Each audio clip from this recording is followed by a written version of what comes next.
dito tayo sa pangatlo. Naku, napakaganito. Isang gwapo, isang abnormal. O, cambio. Sino na? Wala pa naman siya sabi Mga away na naman. Wala pa naman ito siya sabi. Sige. Ito, pag-usapan natin si Sandro Marcos at saka si Pulong. Kayo na papahala pag-isip ko sino ang alin doon, ha? Kayo na pahala naglagay yun. Sinabi ni Palirista. Ayan.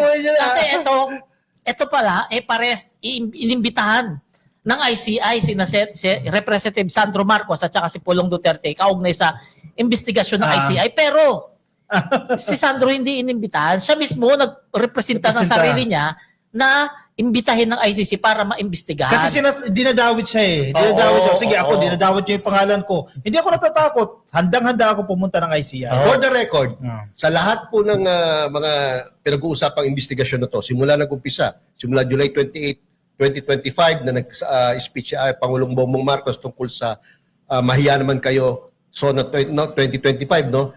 Si Sandro Marcos lang po ang nagpresenta ng kanyang sarili para imbestigahan siya. Wala na pong iba. Wala na. Pero si Pulong, ito sabi niya, kung gusto ng iba ng public Publicity. problema nila yan. Ako, trabaho ang inaatupag ko. Wow! Sabay-sabay ko tayo. Wow, big words! Big words! Paano naging trabaho? Wala kang naipasang batas. Hindi nga pumapasok Wala kang naipile na batas. Kapag may session na nandiyan si Sandro, nagtatago ka. So, ibig sabihin, hindi pa sigurado kung pupunta talaga siya. Hindi talaga pupunta. Hindi talaga yan pupunta kasi base sa sinabi niya, hindi talaga yan pupunta kasi mahirap i-defend yung 51 billion na para sa flood control na hanggang ngayon binabaha pa rin ang Davao. Hindi, bakit itong note natin, 4.4 billion flood control projects sa Davao City 2019 to 2022. So, ibig sabihin, out of 51 billion, hindi lahat yun flood control project. Infra yun. Palagay ko kung yun ang dahil. Sige. That's correct. Kasi itong mga executive producers natin, Ito yung 4.4 billion, hindi sa total ng 51 billion. Magaling ang research ng Malaki pa rin yan. 4.4 billion flood control. Kasi yung 51, infra yan. Infra, within 3 years na ibinigay kay sa distrito ni Pulong. Mga kaya nakikita nyo, no? Kami dito, kung ano yung accurate na stats o information, yun ang binibigay namin. So, sinasabi namin ngayon, base sa research ng aming executive producers, out of 51 billion na nakuwang budget ng District 1 ng Davao City na hawak ni Pulong Duterte, no? From 2019 to 2022, 4.4 billion lang ang sa flood control. Na pinapaimbestigahan ng ICI. So, hindi pa kasama yung ibang public works or infra projects. Ako, dami niyan. Pag nasilip pa yan. Hindi, yung 4.4 billion na yan sa liit ng Davao City, dapat okay na eh. Hindi na nagbabaha. Oo, kaso, nagsasawa na lang ako kada baha sa Davao, content ko tuloy. Meron kayo viral lang ganyan. Diba? Kasi kailangan para magising yung mga tao. Na ano ba? Napapahiya kayo. May Singapore bang binabaha? Sa Singapore, hindi walang baha sa Singapore. Hindi, baka Sub-Saharan. Sabi niyo, wala Singapore dyan. Wala Singapore ang Davao City. Grabe naman, layo naman. Huwag naman kayo mangarap ng ganun. Hindi, sabi ng mga dilis siya na wala Singapore yung Davao City. Basic. Nagpunta ako sa Singapore, wala nga ako nakitang baha eh. Saka sa Singapore po, hindi pinapatay yung suspected na drug user. Tsaka walang sirang kalsada doon. Ngayon nakita na natin kaibahan ng Marcos at saka sa Duterte. Nakita natin yung Marcos, si Sandro, matapang harapin ng mga investigasyon sa kanya. Samantalang si Pulong Duterte, tiklop ang buntot, ayaw humarap kasi baka nga may mabulilyaso pa. Pag may mahukay, may mabulilyaso, hindi niya masagot. Busy sa trabaho. Siyempre nga naman, sinasahuran natin siya, marami siyang trabaho. Correct. Diba? Parang ilang taon na congressman to, wala pang pasang batas yata ito eh. Anyway, kasama doon sa pinaimbestigahan po ng ICI, no, yung 34 po na contractors, kasama po dyan yung CLTG Builders na pag-aari po ng tatay ni Senator Bongo. Pero wala siyang kinalaman dyan, ha? Wala daw siyang kinalaman. Ano ibig sabihin ng CLTG? Christopher Lawrence Tesorogo. Sino yun? Si Bongo at... Hindi, wala siyang kinalaman dyan. Kapag nagkataon lang na pinangalan sa kanya ng tatay niya. Hindi niya alam. Oo, wala siyang Alam, kinalaman hindi niya po niya. alam yan. Kunyari, naniniwala tayo. Kunyari, tanga tayo. Sige. Kunyari, tanga tayo. May mga projects din po na incomplete. Remember ha, incomplete. Hindi po natapos ng mga projects na yan dyan sa Davao simula 2020 hanggang 2022. Sino ulit ang presidente niyan? Si Digong. Si Digong yan. Incomplete po. Na-award na po yung mga projects na yan. Breaking news to, isingit ko lang to. Ito talaga breaking news talaga to eh. Maganda talaga pag-usapan to, nakakainit ng ulo eh. Ito sabi ni Rodante Barcoleta ha. Sabi niya. Legit yan ha. Ayan, in-screenshot ko na lang, pero sinare ko, ito sabi, ang nag-post ito kakamping, sabi, alisin natin ang Noche Buena, dagdag gastos lang yan, dagdag gastos lang yan na walang kwenta. Yan yung sabi. Mga kayaya, mga kaibigan, papayag ba kayo? Alisin na lang ang Noche Buena. Hindi kasi, Mas malupit iglesia to, iglesia eh. Wala naman kasi sa kanilang celebration ng Noche Buena. Kaya ganoon. Mas malupit to. Kung si Secretary Roque binash natin o binash nyo nang dahil sa 500 pesos Noche Buena, dapat ito iba siyang gusto. Tinatanggal niya yung Noche Buena sa tradisyon ng ating mga kababayan. Parte na ng kultura natin yan. Kung hindi kayo nagsiselebrate ng Pasko, then be it, di ba? Pero respeto natin yung mga nagsiselebrate ng Pasko. Ano? Joey. Ano? Mamaya, sabi ko sino nag-post. Sige. Hindi mo rin masisi kasi iglesia yun eh, wala silang ever since. Diba? Wala silang Pasko pero may 13-month pay. Mag-comment rin ako dyan sa 50 pesos na Noche Buena. Actually, hindi 500. 500. Grabe ka. Pababa. Grabe ka. Kahit ako mabashi na kita.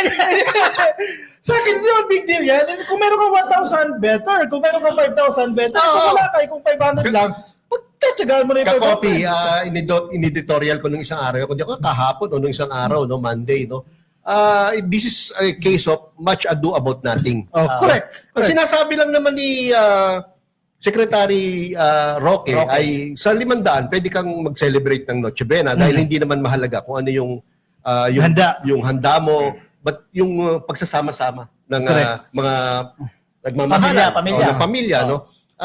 Yung sa kanya naman is totoo naman pwede na bumili. Kaya lang hindi po yun yung sinasabi nating magarbo na Noche Buena. Nakasanayan. Hindi kayo pinipigilan na gumastos ng malaki kung paano kaya nyo. Kung may pera ka, kahit ubusin mo yung 100,000 mo kahit 1 million pa yung gastusin mo sa Noche Buena, wala pa pakialam ng gobyerno. Hindi, alam nyo ang Noche Buena, pansit. Okay na yun. Pagbalik, halaga 300 pesos pansit. Mahal na yun. Lumpia, halagang 100 pesos. Tapos, ano ba bang pwede sa 100? Pag-scattered na. Hindi. Soft drinks, di ba? Soft drinks o kaya mansanas. Pwede na. Kung 4 lang kayo, kasya na, sa tingin ko kasya yung 500. Hindi, sa totoo lang, marami kong kaibigan na nakatira sa hindi naman subdivision na lugar. Ano ba tawag doon sa mga ganung Informal settlers, no? Hindi sa kanila yung lupa na tinitirhan nila. No?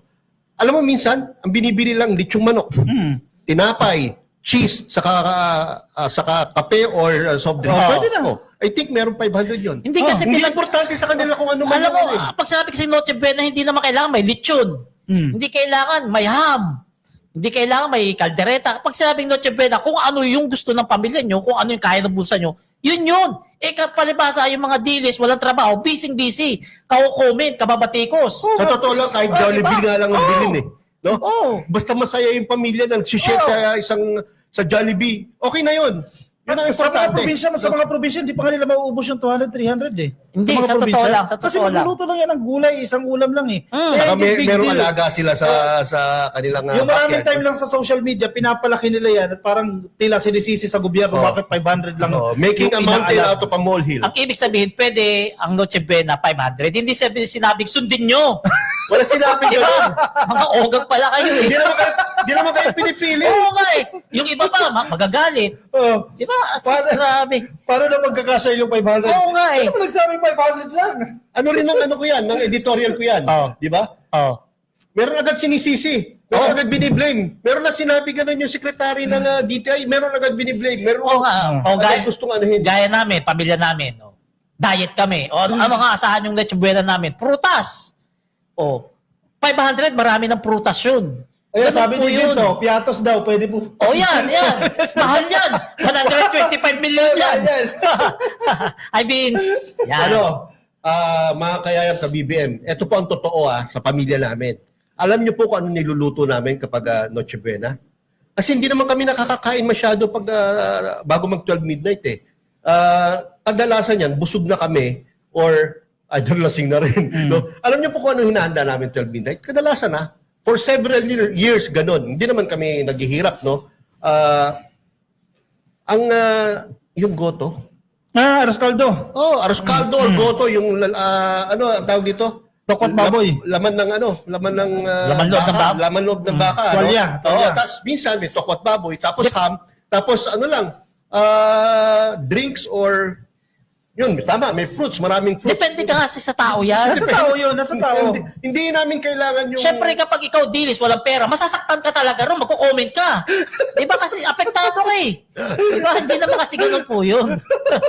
Diba? Mga kaya yung importante sa Noche Buena ay masaya ang pamilya. Sama kay Na pamilya. nagsasalo-salo. Oo. No? Kahit tuyo pa po yan.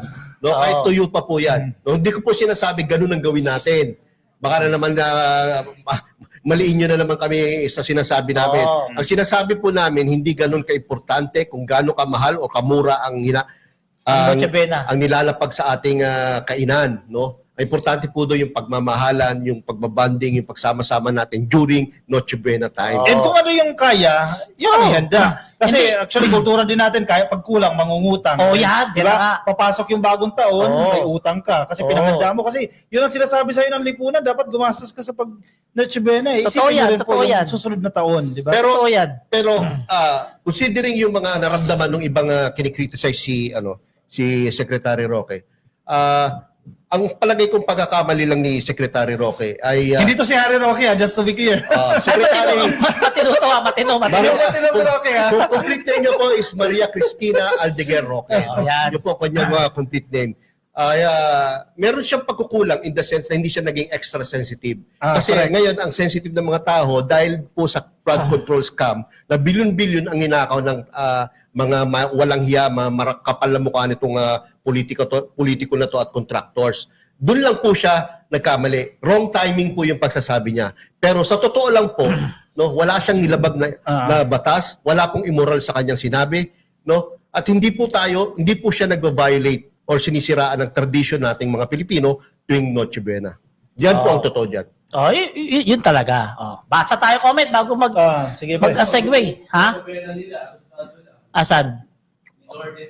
Ganun din kami. Lourdes, Genovit Tan, Oh, hello Aroscado, mga idol. kahit ano nga yan, basta nasa sa inyo yan kung ano Kasi gusto nyo malamig ihanda. eh. At alam mo malamig, minsan nga sopas eh. Yan, bilo-bilo. Bilo-bilo din daw sa O, kanila. di Ayos na. karamihan nga, hindi na nakakain kasi nga, lasing na nga. Guys, sabi nila kanina, lasing na. Oo, totoo.